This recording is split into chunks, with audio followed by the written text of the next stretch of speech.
Hey everyone, Debbie here from emotionallysensitive.com. Do you self-sabotage? Well, you're not alone, especially if you are an emotionally sensitive person or you have BPD traits, borderline personality disorder, or any other thing that causes you to feel like your emotions are sometimes really intense or distressing or out of control.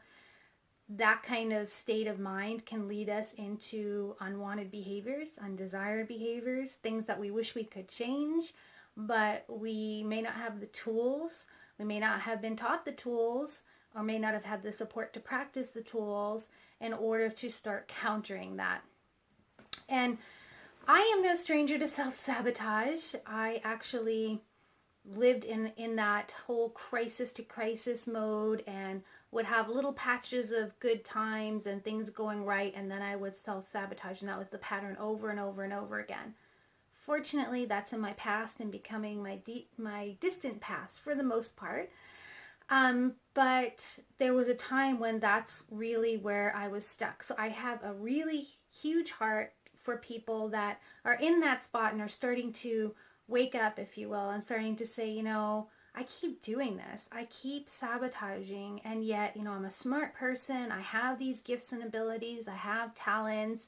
I'm kind, I'm empathetic, but maybe I've been through a ton in my past before, and maybe that's in the equation as to why I am struggling with self-sabotage now.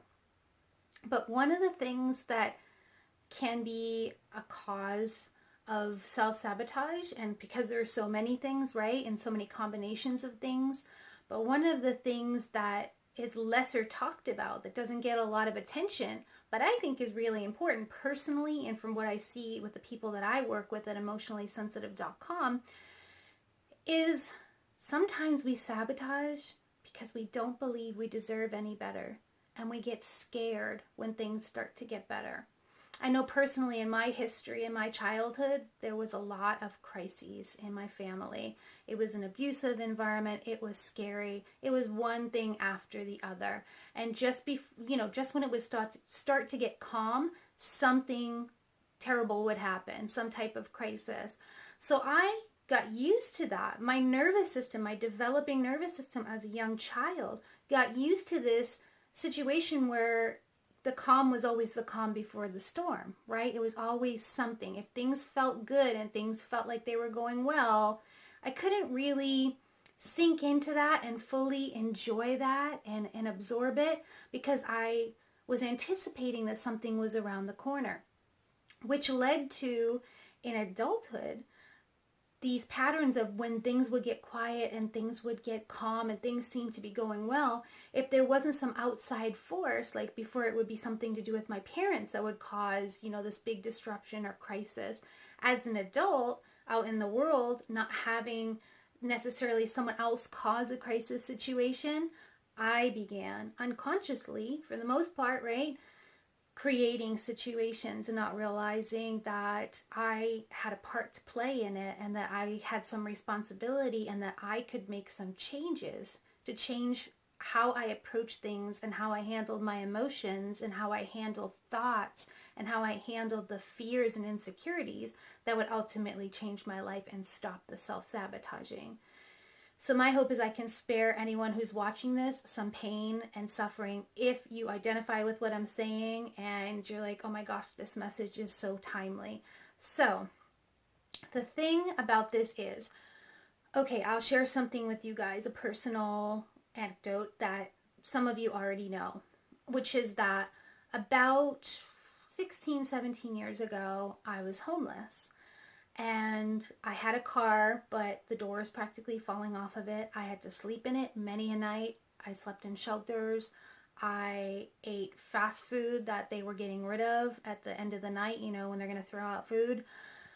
It was pretty bad. And sometimes when I tell this story to people or when I have told it, they've assumed or just come out and asked me, so you were on drugs or you were... And you know what? I wasn't on drugs. I was in this situation where I was a bright young woman who had capabilities and abilities and was in college, dropped out, eventually went back, but at that time I dropped out, was having a hard time keeping a job, was really having a lot of ups and downs with my mental health and needing treatment and not following through. And to the outside person, I can understand why it looked like I must have had a drug problem. Why would someone who's young and bright and has the ability to do something with her life be homeless and eating off the dollar menu or eating, food that they're going to throw away at the fast food restaurant? Why would someone do that? And I look back, and of course it's very complicated, but one of the main reasons was I was afraid and didn't believe I deserved any better for that period of my life. So I was self-sabotaging myself with that belief. I was scared. And I think about this with other situations that happen for people too, where they get a really good job and the boss notices and there's this opportunity for a promotion. And then, maybe you get a little bit of criticism or a critique, and this person, the boss, is grooming you so that you can move up and do bigger things in the company. But then you freak out over that criticism and misinterpret it as, oh, I'm going to get fired, or they don't really like me, or I'm not doing a good job. And then you quit that job, as opposed to staying and allowing yourself the opportunity to grow. That's another example of self-sabotage, right? Anything like that, where we quit when we just start to make some progress and we get scared.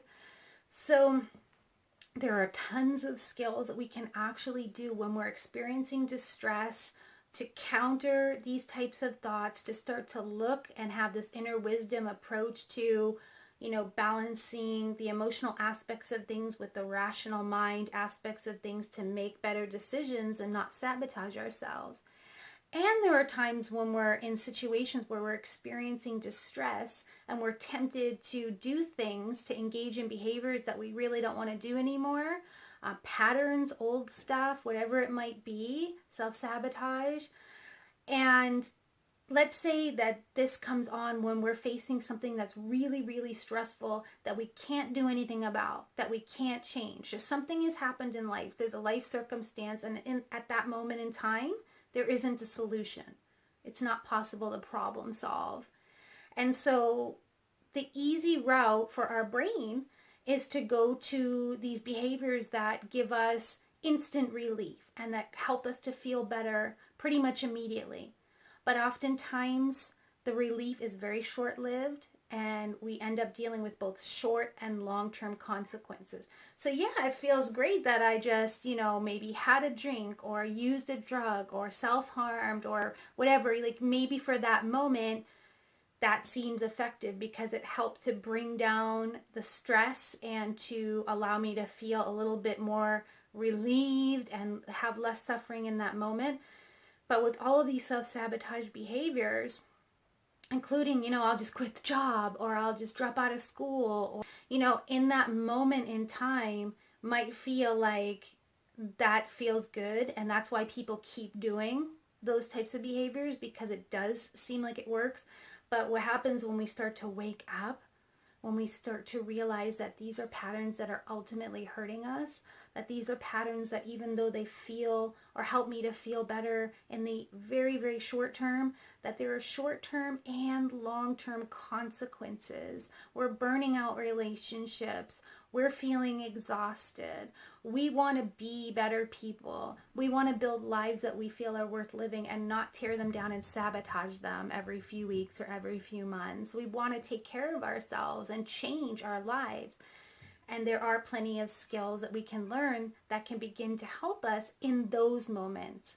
And actually, on September 5th is when my next online DBT class starts at emotionallysensitive.com, and we're digging into managing distressing emotions with distress tolerance skills. So I'm so excited for those of you who are signing up for that one with me, because distress tolerance skills can be such an amazing intervention for coping and dealing with these urges that come up to self-sabotage when we're ready to quit doing that. And they've really, really changed my life. So I'm looking forward to doing that with you guys. And I'd love to know if you would comment below, can you relate to the example that I was talking about? Do you feel that some of your self-sabotage comes from this lack of confidence that you deserve certain things, and that when things are going well and going good, it gets scary, and if something like an outside force doesn't impact the situation to make it go sour, that you actually engage in behaviors that send things in that direction? I would be very interested to know. I will comment back to as many comments as I possibly can that you guys leave below. Please share this video if you think it would be helpful for someone. And I look forward to connecting with you in the next video or social media post. And I look forward to seeing you also over at emotionallysensitive.com. Bye for now.